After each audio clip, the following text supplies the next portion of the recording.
Welcome back to Digital Trends Live. Thank you for joining us. As I always say, hit that subscribe button that way you get the notifications when we do go live, because we get to have some amazing discussions here and you can be part of it. And I'm excited right now to talk about this. This is certainly something of interest to me, but I want to introduce myself. I'm Greg Nibbler, and joined by Othniel Mbamalu, who is the founder and CEO of Advanced Rockets Corporation. Hello. Hi. How you doing? I'm doing good. We have had Othniel on the show before via Zoom, but now he's here in studio with us, and I probably said it before, but what an amazing name for a company, number one. Thanks. A great name. But let's give everybody just kind of, before we talk about some of the specific things that you're doing in the overall field, can we give everybody just a little bit of a background on your company again? Sure, absolutely. So we started Advanced Rockets about 2 years ago. The primary objective was to commercialize our patented and patent-pending hypersonic flight technologies, and most of those technologies are in the air-breathing space. And so the applications for this range from low-cost access to space is one of the possibilities we're looking at, and then hypersonic weapon systems, and then civil aviation, high-speed civil aviation applications. And so the application for the technologies we're working on are extremely vast, and we are super excited to work with industry and share some of that information. Yeah, I mean, it's a really incredible field and time right now, I feel like, because there's a lot of companies that are working on this, and we're taking a look right there at one of your, I'm assuming one of the prototypes or one of the ideas of how that could be utilized. Yeah. I know I want to talk about the entire field, but let's talk about something specific with you, and you do have a new partnership that's going on too. Can we get into that a little bit? Sure. Aerospace is an extremely complex field, and most of the work that we do in partnership with other companies. Almost every other aerospace company out there has a form of partnership with other aerospace companies. And so we formed a partnership. We've been in partnership with Jacobs Engineering, and the work we do with them is as it relates to NASA. And so they serve as a liaison between us and NASA. And so we do not have access, we do not have hypersonic, supersonic wind tunnels. And so NASA has access, NASA has some of those facilities, and we have access to that. And so the partnership with Jacobs is extremely critical to development goals for the technologies we're working on.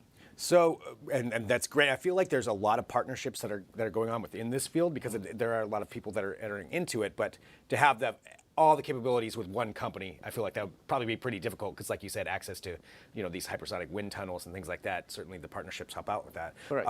Talking about the different applications, let's walk through some of those things of what you're looking at. You mentioned hypersonic travel. Mm-hmm. How would that actually work? What would that look like for just overall? So a good way to visualize what we have been able to do at Advanced Rockets is there's a concept known as MDO, so Multidisciplinary Optimization. Okay. So hypersonic vehicles are highly blended vehicles. And so every single system, every single part is optimized to work with every other part there. So say, for instance, if I were to design what would be a conventional design approach, if I were to design an aircraft, a commercial airliner like a 737 or whatever it is, mm-hmm. I could design the wing and the fuselage and the tail section with a fair degree of flexibility, and then I could put all that stuff together. But when you design hypersonic vehicles, especially air-breathing systems, mm-hmm. Every single system is highly integrated because they have to work with each other.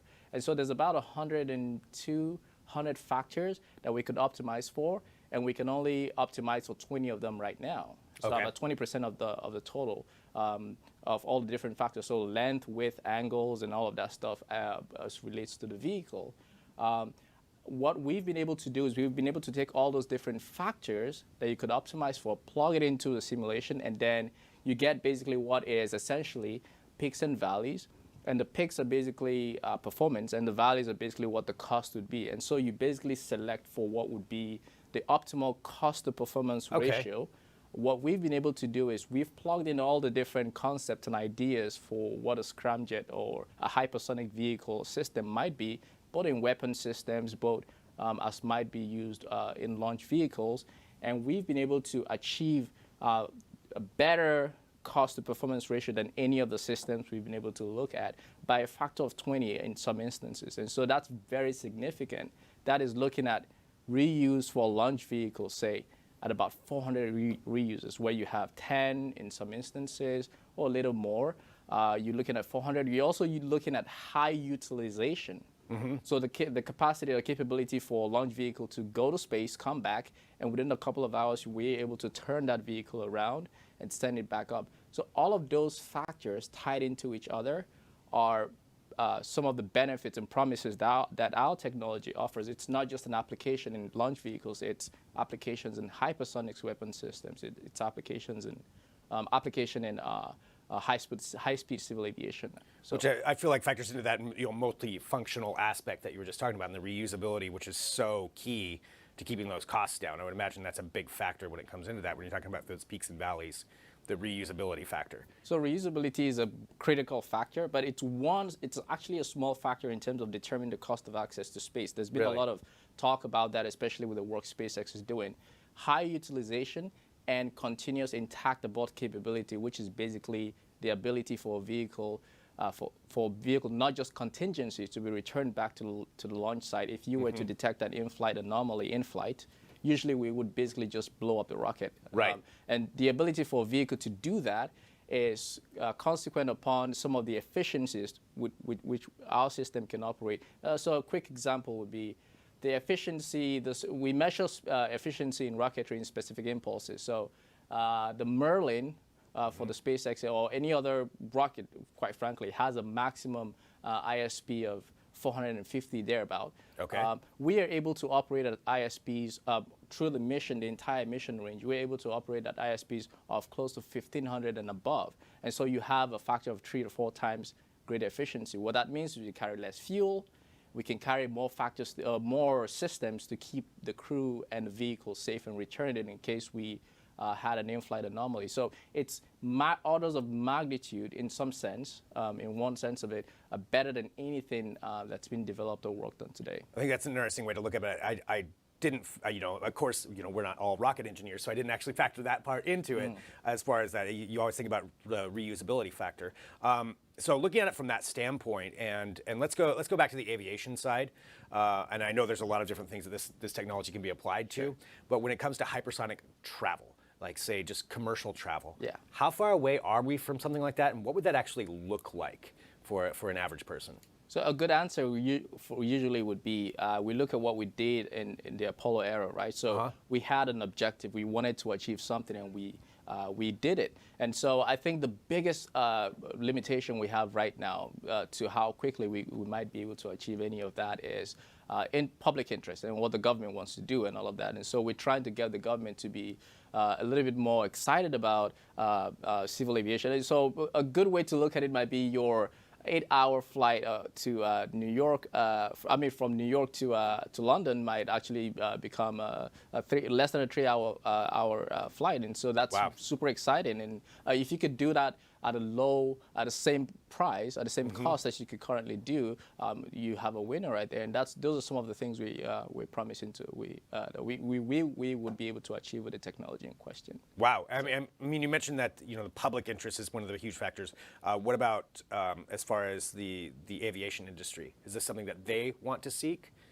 So the biggest factor right now in aviation is cost over comfort, and so if you're able to offer seats for $10 less, people wouldn't care about spending an extra 20 minutes. And so if we are able to bring the cost, I think from a technology perspective, if we're able to bring the cost to where customers can afford it, and you have that kind of performance, it wouldn't be a question of whether people actually are looking for that or want it. It'll be a question of this is better and it's cheaper and it's awesome and we want to do it.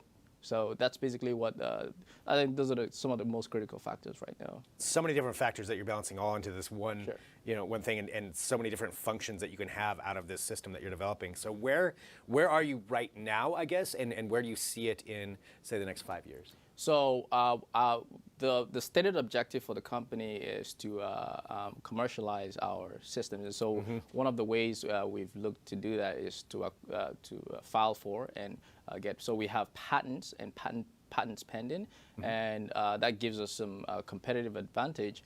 It allows for us, because we're a smaller company, to collaborate with bigger companies without as much fear or worry as we might have. And so the objective for us is we learn from the progress and the work that SpaceX and Blue Origin and some of these other guys have done, and we are able to speed up that development process. And so I wouldn't be too optimistic if I said in 4 to 5 years we might actually see extremely routine access to space at the cost of what a commercial jetliner might actually cost. The trip from here to say New York might cost you for you to pay a visit to, at least the transit fees to pay a visit to a space station orbiting the planet.